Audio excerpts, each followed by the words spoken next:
आपको चीख चीख कर दिन रात नरेंद्र मोदी और बीजेपी ये बताते नहीं थकते कि भारत दुनिया की फास्टेस्ट ग्रोइंग इकोनॉमी है, हम चौथी बड़ी अर्थव्यवस्था है, हम विश्व गुरु हैं, हम ये हैं, हम वो हैं, तमाम चीजें बताई जाती हैं। और देश का मीडिया, हर टीवी चैनल, रेडियो, अखबार तुरंत सुर से सुर मिलाने लगता है, बिना सवाल पूछे, बिना आंकड़े जाने, बिना जमीनी असलियत दिखाए।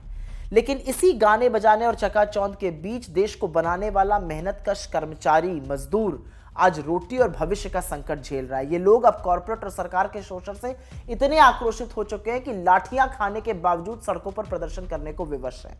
और ये कहानी सिर्फ नोएडा की नहीं है, ये कहानी गुड़गांव की है, फरीदाबाद की है, दिल्ली की है, मुंबई की है और ऐसे तमाम अधिकांश शहरों की है जहां कर्मचारी से असल में बंधुआ मजदूरी कराई जा रही है। अभी नोएडा के वीडियो सामने आ रहे हैं जहां 10,000 की सैलरी पर पिछले 10-12 साल से लोग 12-12, 13-13 घंटे काम कर रहे हैं। और कुछ ऐसा ही हाल थोड़े दिनों पहले लखनऊ से आया था, जिन तस्वीरों में देखने को मिल रहा था कि सीएम हेल्पलाइन में काम करने वाली महिलाएं ये रो रो कर बता रही थी कि 7,000 रुपए की मासिक सैलरी में उनका घर कैसे चलेगा। इससे पहले ऐसी ही बात और मुद्दा कर्मचारियों ने फरीदाबाद में और गुड़गांव में उठाया था। तो एक बात साफ है, सरकार की जो गरीब और मजदूर विरोधी नीति है, जनता उससे आजिज आ चुकी है। मतलब आप सोचिए कि एक मजदूर जो रोज 12 घंटे पसीना बहाता है, जी तोड़ मेहनत करता है, उसको महीने के अंत में क्या मिलता है? 8 से 10,000 रुपए, वही जो उसको 10 साल पहले मिलता था। सैलरी बढ़ने के नाम पर 29 रुपए, 40 रुपए तक की सैलरी बढ़ रही है। जबकि इस बीच रूम का किराया बढ़ गया, बच्चों की पढ़ाई की फीस बढ़ गई, राशन, तेल, दवाई, सबके दाम आसमान छू रहे हैं। और अभी तो इन लोगों को जो गैस का सिलेंडर है वो 400-500 रुपए किलो के हिसाब से खरीदना पड़ रहा है। तो देखिए महंगाई कहां है और इनको मिल क्या रहा है, और 10-12 साल से वही मिल रहा है। नोएडा, फरीदाबाद जैसे महंगे शहरों में ये सोचना भी कि 8-10 हजार में कैसे गुजारा हो सकता है नामुमकिन है। ये कैसे काम चलाते हैं, क्या कमाते हैं, क्या खाते हैं, इनकी मजबूरी और दर्द समझना बहुत मुश्किल है।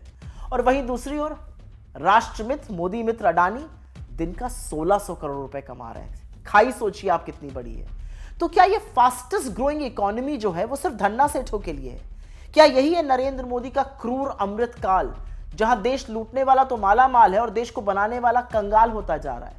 और एक बात यहां पे याद दिलानी और जरूरी, मोदी सरकार ने वो 4 लेबर कोड जल्दबाजी में बिना किसी से बातचीत किए 2025 में नवंबर में लागू कर दिए थे। काम करने की अवधि 12 घंटे बढ़ा दी गई। अब उसी को यूज करके इन लोगों का शोषण किया जा रहा है।